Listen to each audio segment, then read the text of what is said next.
Magandang araw mga kaibigan. Bigyan natin ng reaction, opinion itong post ang balita ngayon. Title, Mayor Basti nagbitiw ng patama matapos iugnay sa Davao ang Bondi mass shooter. Nagbigay ng reaksyon si Davao City Mayor Sebastian Duterte matapos lumabas ang ulat na ang mag-amang suspect sa Bondi mass shooting sa Australia ay nanatili umano sa Pilipinas, partikular sa Davao, bago ang madugong insidente. Kasalanan ng Duterte na naman ang Bondi mass shooting sa Australia. Grabe.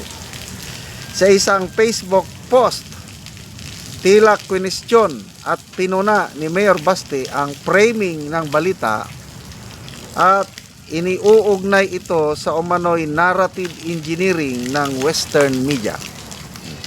Ito yung kanyang post mismo. Sabi niya, "Ladies and gentlemen, Davao City has entered the global scene with the United States narrative engineering plan through the use of Philippine mainstream media and Western inclined as kissers. Congratulations. Just kidding, I'm guessing." Kasi nga, may lumabas na balita, Bureau of Immigration, sinabi na nandito sila sa Pilipinas, yung mag-amang shooter, at pumunta pa ng Davao as their final destination. Lumabas ang naturang payag kasunod ng ulat ng Bureau of Immigration na nagsasabing ang mga suspect ay dumating sa Pilipinas noong November 1 at inuulat ang Davao bilang kanilang final destination bago bumalik sa Australia noong November 28. Bagamat walang sinabing paglabag sa batas o anumang koneksyon sa lokal na pamahalaan ng Davao, naging sentro ng diskusyon online ang pagbanggit sa lungsod na ayon sa ilan ay maaring magdulot ng maling impresyon sa isang international na krimen. Okay, so ako, opinion ko lang ito yung iniugnay sa Davao, to me, posibleng makaapekto sa imahe ng Davao na para bang dito sa Pilipinas binuo yung plano. Ganun ba yun? Kasi galing Pilipinas bago nagpunta doon at namaril. Kawawa naman doon. Halos 16 ata ang nasawi. Mabuti na lang mag-ama yun, ano? Merong isang matapang na Australian citizen na disarmahan niya yung isa. Kaya dahil na disarmahan niya, nabawasan yung pwede niyang magiging biktima. So bakit ganyan? Mga jihadist yan Nabubuhay na naman yung hindi pala, ang target nila mga Jews. Galit sila sa mga Hudyo. Ganyan talaga, chosen people ang mga Jews. Ako, wala tayong magawa. Nakasulat po sa Bible, they are the chosen people. But not because that they are good or they are the best. Bible nga dinidescribe mga hard-headed ang mga Jews. Kulang sa sila nga mismo ang nagpalansang sa ating Panginoong Hesus. Ang Savior na matagal na nilang hinihintay, hindi sila naniwala pagdating. Kaya pinapako nila sa krus. So tayo, mga Hintil o Gentiles, tayo ang na-bless dahil tayo ang naniwala sa Savior. Anyway, side comment na lang yun. Balik tayo sa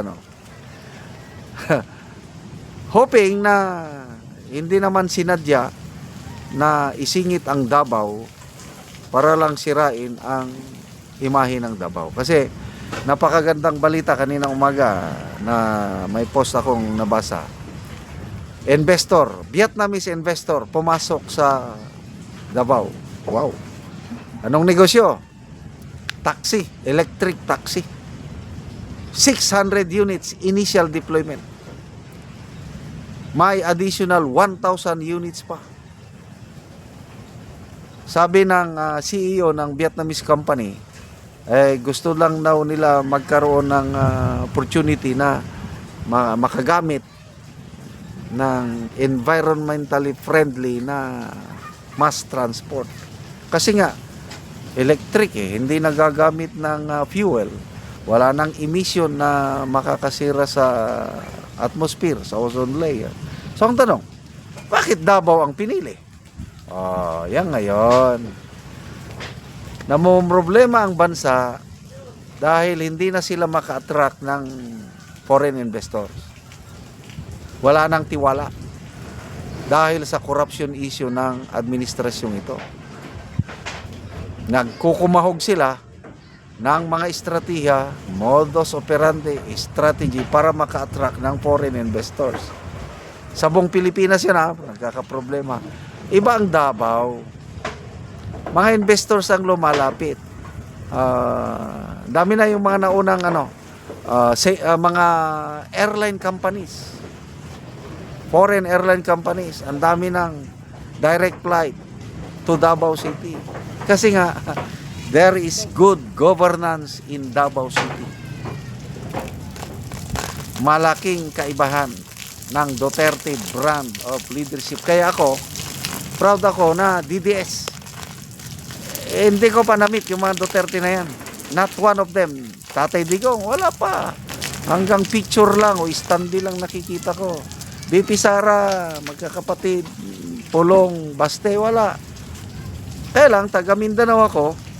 Every time magpunta ko sa Davao, na-amaze ako sa development ng Davao. Nasayin ako sa Mindanao 1985. Naabutan ko yung napakagulong sitwasyon sa Davao. Hanggang unti-unti nung dumating ang isang Mayor Rodrigo Duterte, nagbago ng lahat hanggang ngayon. Kaya wala pang makakatalong politiko sa Davao. Tingnan nyo si Tatay Digong. Nakakulong na siya. Nilampaso niya ang kanyang kalaban si Carlo Nograles. Ilang boto nakuha ni Tatay Digong? Parang 95% kanya. Sige, sana huwag nyo namang sirain ng Davao. Yan na lang ang remaining city natin na may pagmamalaki sa lahat. Salamat mga kaibigan sa inyong pagsubaybay sa ating channel. Nakakatulong kayo ng maigi sa tribong Talandig ng Bukidnon dahil ang income natin sa channel na ito pantulong sa tribo. Namimigay tayo ng libreng yero at pako para makapagpatayo sila ng mas maayos na tirahan. Panoorin nyo ang video na ito. Karon mo na niyang matagaan og yero. Si Kuya, mag-atop na siya.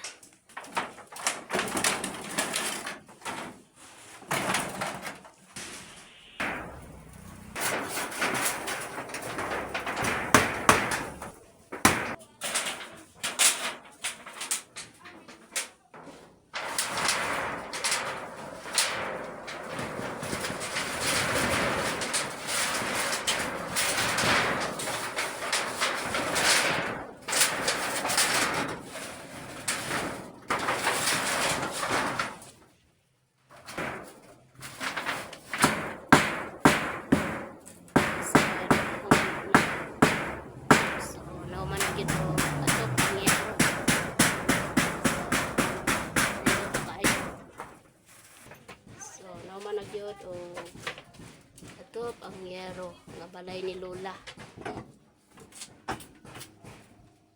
Nga naka-atop na gyud ang akong mama. Salamat sponsor og sin. Dagan kayong salamat kay naka-atop na gyud. So nahuman ang balay ni Lola. Nahuman na gyud ang balay sa akong mama gyud. Oo. So si Uncle ang nag-atop sa balay. So na kay anak Col. Isa. So si Uncle na ay anak na isa. Aya pag nakatop gyud og gyud. So dakong pasalamat ti Uncle nga napulihan na ang yero nga mga kuan daot ka balay ni Lola og siya ang nitabang sa iyang mama. So iya ni sa iyang mama nga balay, so siya ang nagtabang kay si Lola. Wala naman siya ay bana. Ang anak na lang ang nabilin.